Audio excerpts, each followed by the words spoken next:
Hey guys, welcome back to the channel. My name is Francis and today we're gonna be watching a video from Shawn Ryan show, Ukrainian drone pilots on Shawn Ryan with thermal. So personally, I served 4 years in Ukraine from 2022 into 2026. I just came back home in Canada 2 weeks ago. So man, it's amazing to see that kind of content on YouTube about drones, lesson learned from Ukraine. It's good to see everyone that start to get into it and start learning about drones. So shout out to Shawn Ryan, and I'm pretty excited about this one. So let's get into it.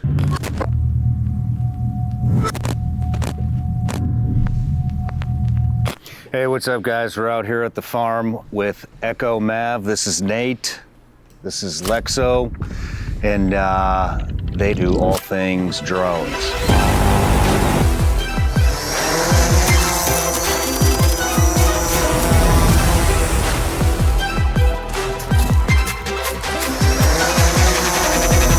Holy fuck, I'm out of shape.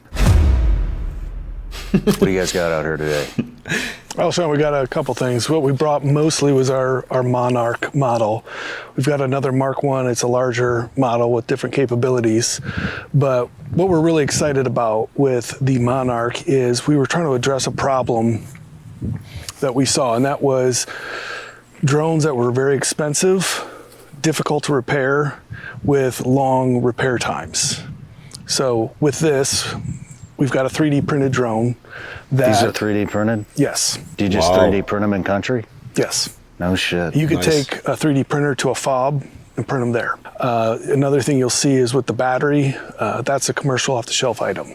Okay. So you're not stuck buying a battery from us at some sort of higher price point, or if just logistically you can get them somewhere else, that's a key. Yeah, battery very easy to get in Ukraine. It's also one of the most expensive part of the drone.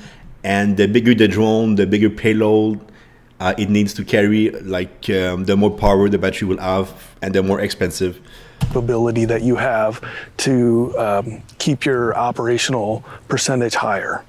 Right on. So at the end of the day, what we're seeing is troops get more practice time, because if they break it, it's not such a big deal. When you purchase these, we have training that we put you through, essentially build classes. So it's kind of like a really cool arts and crafts Lego.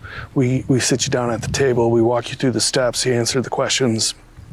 Internally, from an engineering standpoint, there's a couple of cool concepts in that they're designed, so the main computer board inside is designed to have to easily swap radios and cameras. So if your unit requires a different Okay, yeah, it looks like a Mavic, but on the cheaper side with the legs and everything. Yeah, it's good, man. Nice. radio, it's just an easy swap of parts instead of like an entire remanufacturing of that board. So that offers changes some capabilities, price points as well. Where you've got us now, so originally this was designed with certain requirements, and as you would imagine, requirements change and get more increased. And so where we're at right now is we're getting more requirements to increase our capability to find people that are hiding. So as you can imagine, that requires a little bit of software upgrade, better lenses, better thermal. And so where you're at with us today is us now just delving into that. Oh, great. So that's what we're doing today. So you got some new stuff you're going to test out on me? You're going to be our guinea pig. Fucking perfect. Hey, this could turn out good for you, though. How so? It's new technology. You're looking at prototypes. This is cool. So you use these specifically to find people? Yes. That's where we're going. What's a scenario? All right, good question. So, man, as you can imagine, there's infinite number of scenarios. So right now we only use the Mavic 3 Pro for thermal drones and also the hotel. But man, it would be awesome if can get more cheaper version that doesn't cost $3,000 USD per drone, right? It's gonna be it would be great. And also, I know they are testing some Ukrainian version of the Mavic. Personally, I've never seen it on the battlefield, and I only saw Mavics, but probably it's being used somewhere, right? But yeah. And every tool can be designed for something specific. But where we're getting here, these things have easily a 40-minute flight time. We're not going to do this today, but you can have more than one Monarch in the air with the same pilot and controller. So you can send one up and park it, and then launch the other one and fly it. So the one that's parked in the sky can be recording while a pilot does something else. And, you know, depending on your capabilities with your personnel, their training, and the equipment that you have, we can just use this for observation. We're currently working on using it to deliver ordnance, and you can also use it for the thermal capabilities to then relay that to, you know, like Lexo was saying, hey, we found a heat signature. Yeah, okay, so it's same thing basically as a Mavic. We've positive, you know, PID'd it, and we'll send somebody with a first-person drone. To do what? Kill them? Yes. We have a variety of payloads. If it's an armor or some light vehicle, that's completely different payload. So for human, there's variations of the shrapnel loads that like looks completely, sometimes they're handmade. So this guy is a drone operator that fought in Ukraine, and yeah, I don't know the guy, but I like the way that they are hiding with the blur stuff. It's pretty cool. Sometimes they come from the manufacturing, like nicely already done, but they do the same job. But if you see human or multiple humans, it's usually something with a shrapnel. Can I ask you a personal question? Sure. Do you feel anything when you get a kill with one of these? Emotionally? It's a different feeling. With this, adrenaline is like very similar than with a gun. It is. But it's very different because you are sitting in a ground far away, sometimes 26 kilometers away, and it is different. But yeah, it's usually, again, depends for who. For me, that's my enemy. So every kill, or if I take their equipment, it's very exciting and you know, something that I celebrate. So. Yeah, so for everyone it's going to be different, right? And of course, it's a totally different world between unaliving someone like a few kilometers back from the front line with your controller, rather than dropping someone at close range, right? But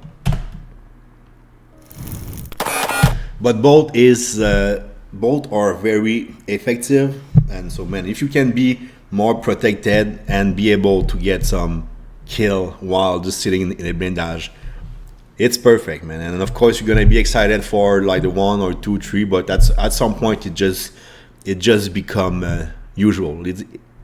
It's just like your job description, right? It's just, okay, well, kill Russian, so, and then after that you just become used to it pretty much. Welcome to Hollywood versus reality. They do it, right? What does he do in the movies? Tell me if I'm doing this wrong, because I don't watch any of this shit. Little flick like that, right? Seems pretty cool. It is pretty cool. Gotta silence it.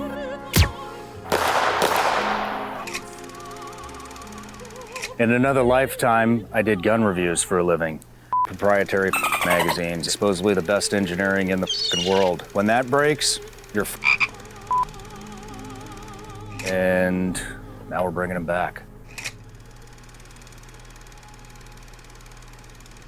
It does look pretty cool. I gotta admit that. Nice, that's a nice weapon for sure. So, as I'm sure you can imagine, we were talking about this earlier. You know, the purpose of every drone is the payload, right? So everything has to be in support of that. If it's just ISR, you've got to be able to support the capabilities of the camera, whether that's a vibration or a gimbal that isolates movement, being able to communicate through RF. You put a dropper on, now the camera becomes, you know, in support of the dropper. right? So you've got to, and this is all engineering stuff, right? You've got to have a camera that you can, it's not just as simple as looking down. You have to know that when I look down and the crosshairs are here and I hit release, it's going to hit. Or else it's just like having a rifle that's not zeroed. So it's a very... So the camera's correlated with where this is going to drop. This is fucking arm that just comes out and this thing just drops. And now see, if you like, Shit. if you look at this, like even that's 3D printed, right? Yeah, you can tell everything on here is 3D printed. These break away very easily, so kind of if you have a hard landing, oftentimes these will give and absorb a lot of the energy. There's just been a lot of cool little nuanced things that the engineers have really improved upon. You know, we take them out, we fly them, we break them, and we're like, oh, we didn't think of that. Let's go.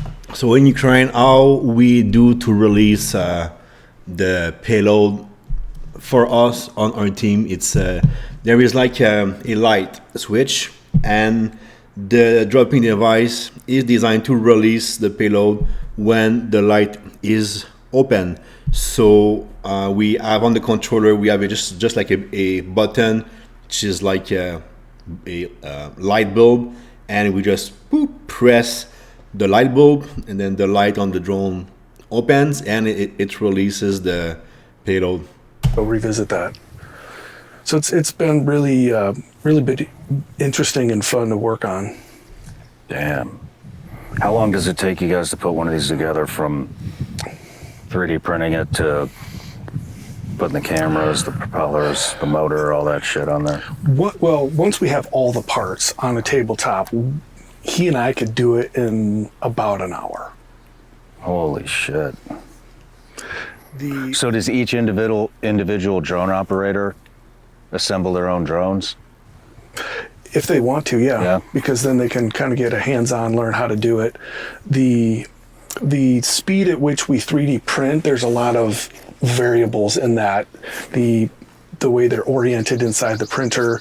Some people, they'll print a bunch of one part on one machine, or you can lay it out in the software to print a bunch of different. Well, like obviously we're not gonna be assembling Mavics, our own Mavics. We just buy them, but I mean the units buy them for us, right? But for FPV, like yeah, if the team wants to build their own, they can. For me, Dozer Freedom, it's a non-profit organization where we buy FPV parts, and we assemble our own FPV drones, and that we give to FPV teams. Once you're good with soldering and everything, like you can build the FPV drones fully into a like for a few hours maybe, but then you have to do the whole configuration on Betaflight and everything.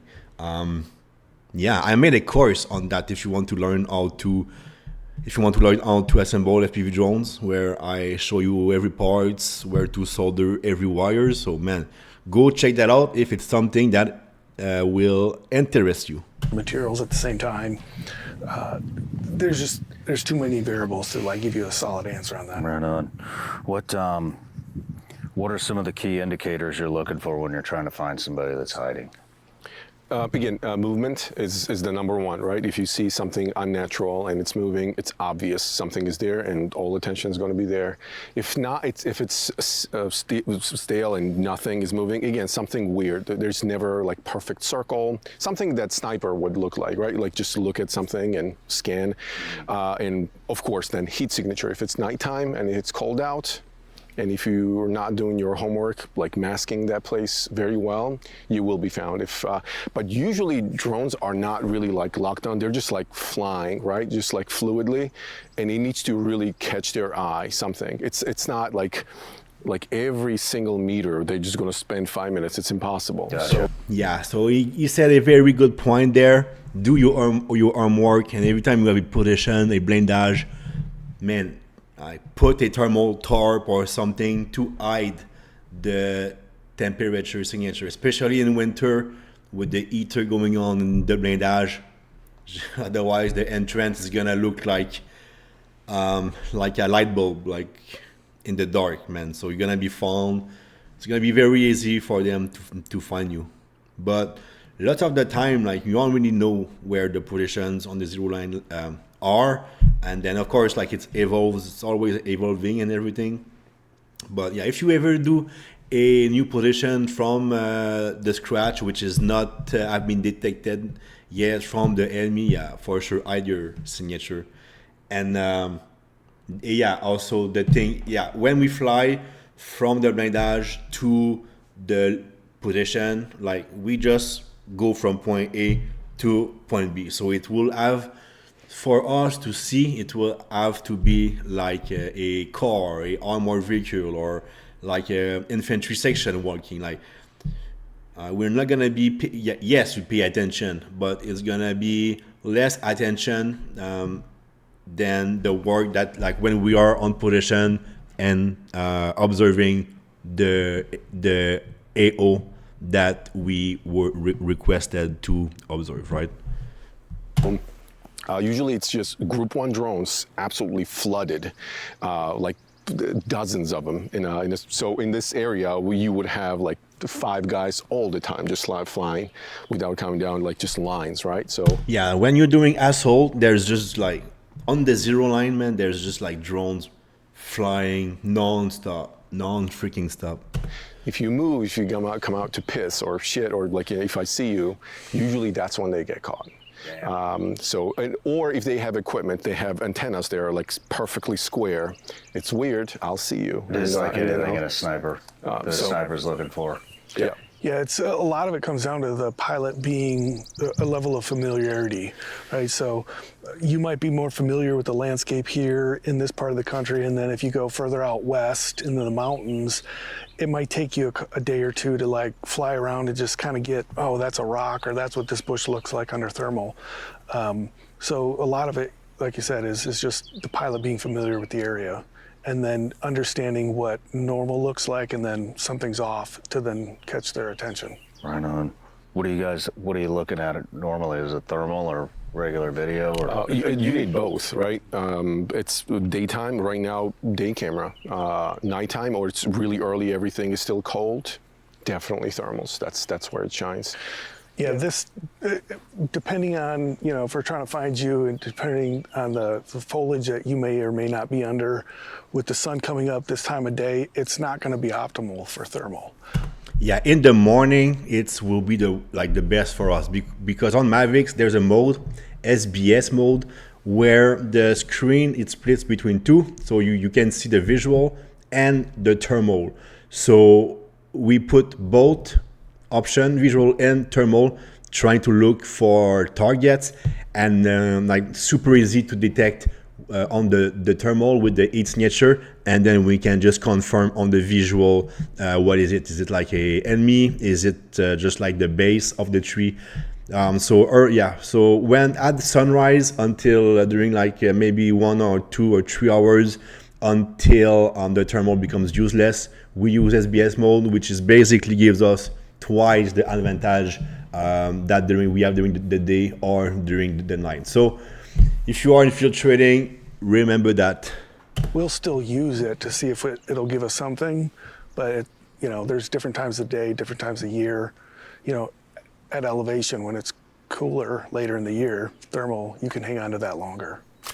Okay, so the other cool thing about this is it integrates well with ATAC and UAS tools. We're not flying out of that today, but as you can see, I've got just our regular ground control software up. I've got a bunch of information up here.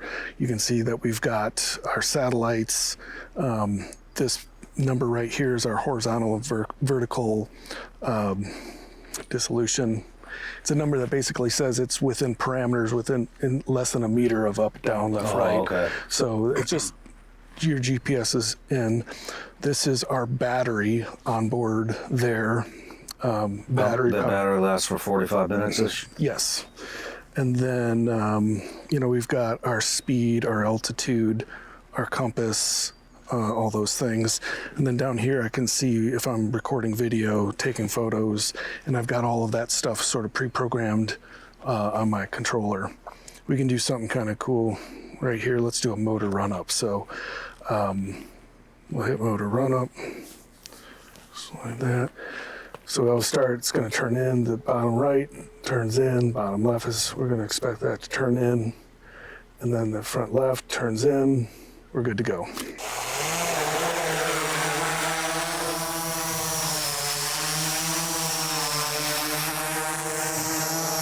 So if you take a look at my screen, right?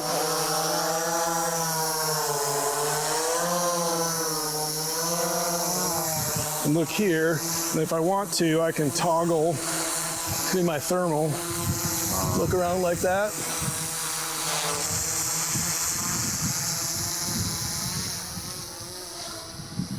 So, and at this point, you're just flying a drone. So that's us. Now you can see, especially we're standing here in the sun in the warmest part of the day. It's not the best conditions for a thermal, but that's one of the things that we're working on. So now I'm recording video. Gotcha. This is from the drone's perspective. Monitor our battery. We can come into here, you know, go into some parameters. And so let's say we're some sort of training environment. We can tell the drone what to do when the battery starts to get to certain levels, you know, fly home at a certain time, a certain altitude. We can come up here and basically set up a bubble to say, hey, you know, I'm on this private property, you know, stay under this altitude, stay within these parameters. All pretty.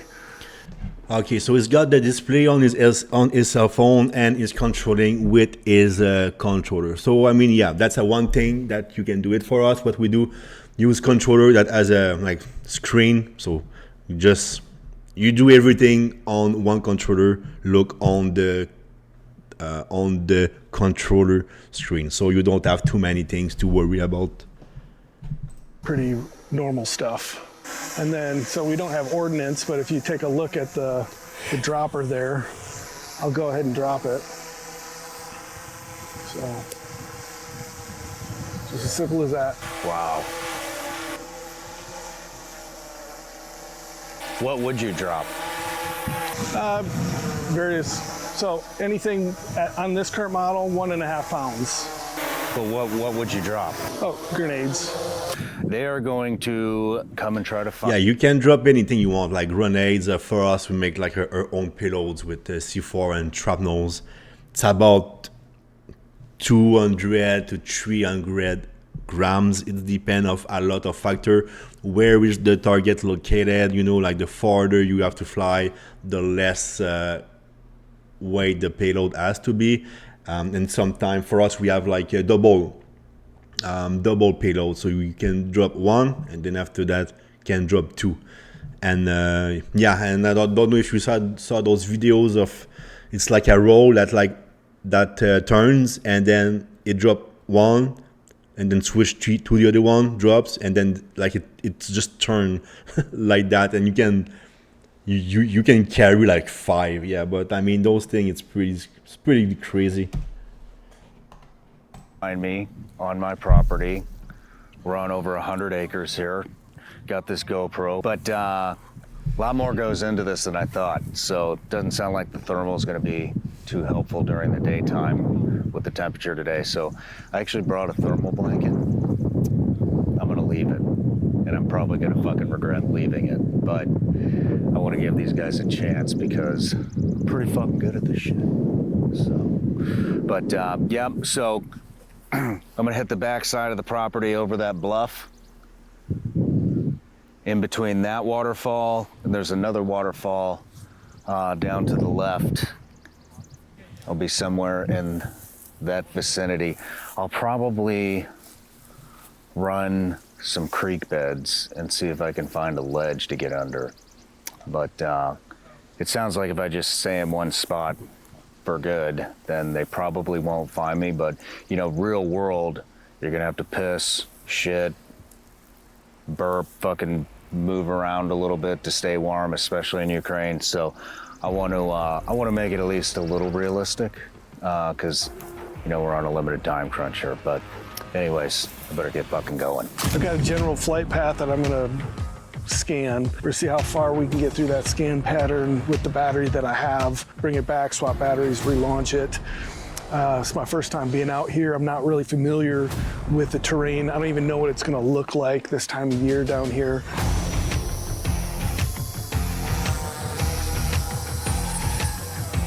I mean, it is kind of funny. These guys are already making fucking excuses. Oh, we're not familiar with the terrain. Yeah, well, I mean, he's lucky. Well, I mean, the drone operator are lucky, but this guy is not, because the trees, there's no leaves in the trees, right? It's coming out after winter. So, man, during the summer, this guy will be good. Like, you can walk in the forest, and because of the leaves of the trees above you, and you're not gonna be detected, right? But during winter, in tree line, it's, man, you are cooked because there's no leaves. So they see you automatically, right? But so Shawn is in a good position here.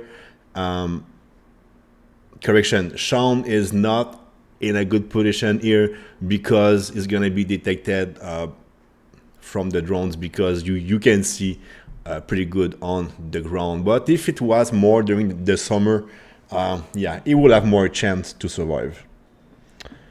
You got like 4 fucking drones down there. All right, we're about 250.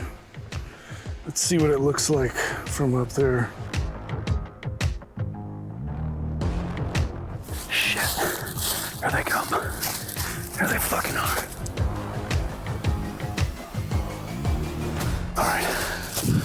So I'm gonna use this fallen over tree. See, the bad thing about this is if they catch me on the back side of this, I'm wearing a black shirt, so it's a black silhouette. It gets fucking tan, so this probably is not the greatest idea, but we've already found success, so now we're fucking testing the limits here. Yeah, black stands out a lot, right?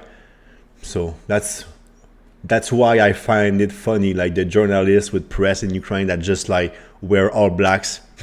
It's like, okay, if you want, but like it's not gonna help you. They're like, okay, like I wear all black, so I'm not a soldier. They will know the difference. I don't know, man. Like they're gonna spot you because you wear black, and they will kill you because you are on the front line with an infantry section, right? So anyway, guys. So for example, something caught my eye. It was like, oh, something's different. I looked in, zoomed in, it was a tree knocked over.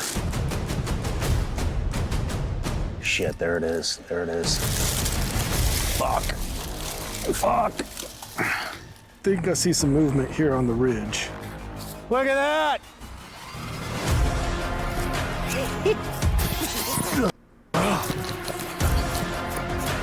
Yeah, you're fucked.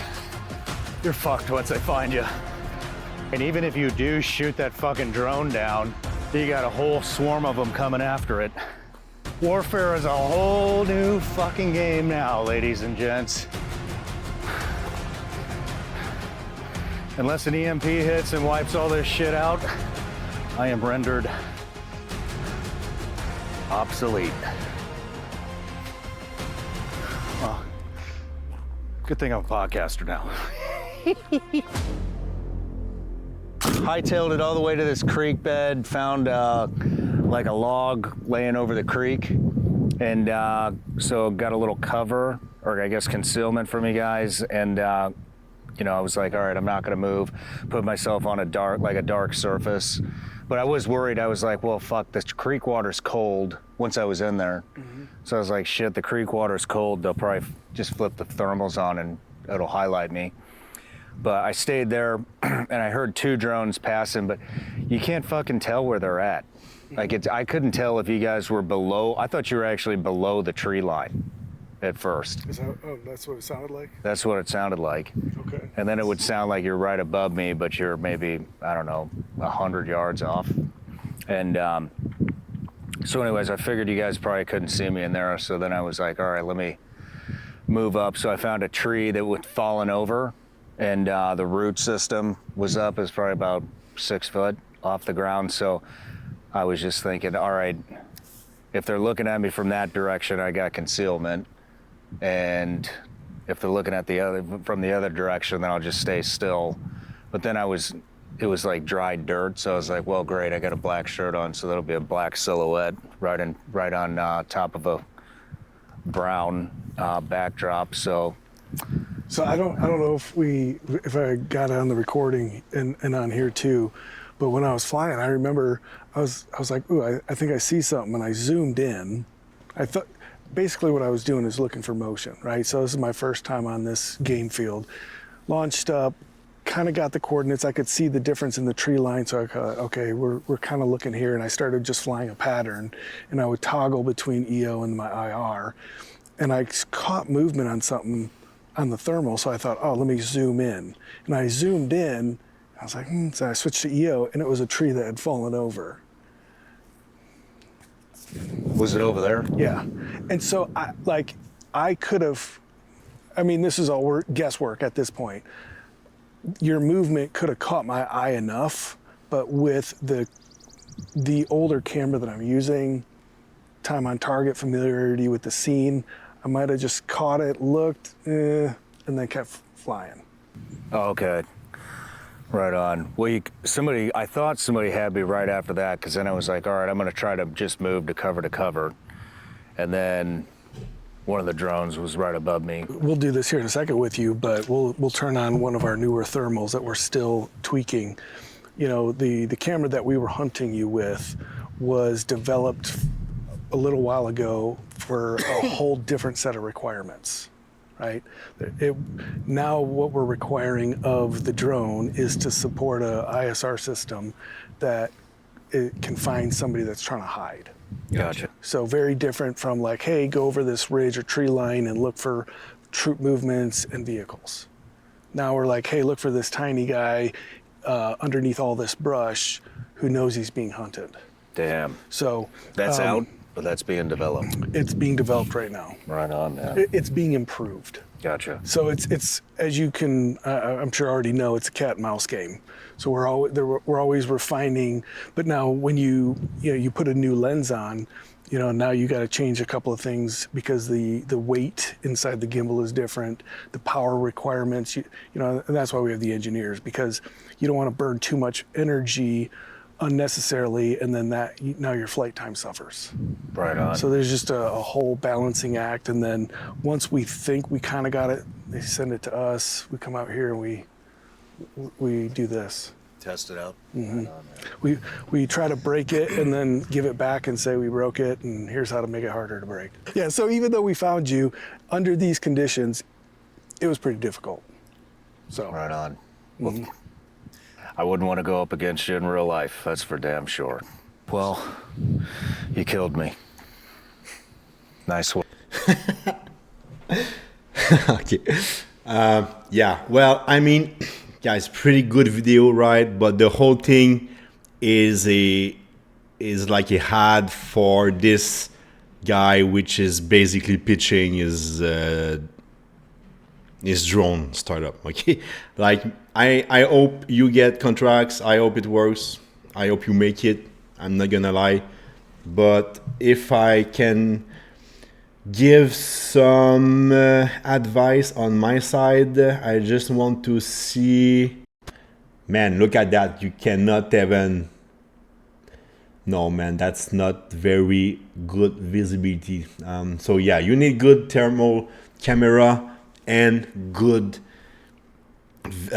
daytime camera for reconnaissance. Okay, for FPV drones that just gonna be kamikaze, just want it it's fine, it's totally perfect.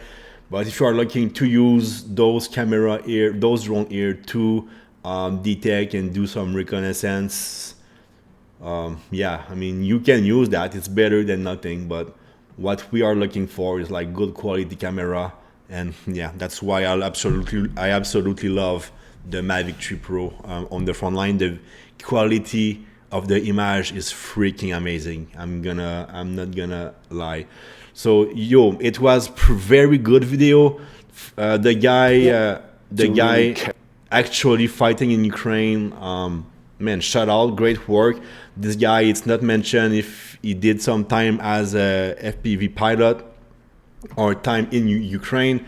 Is just on the show to pitch his startup idea, and then Ukrainian drone pilots on Shawn Ryan. Well, I mean, those guys are definitely not Ukrainian, right? And they could have a lot of Ukrainian are speaking English, and they could have take some real Ukrainians.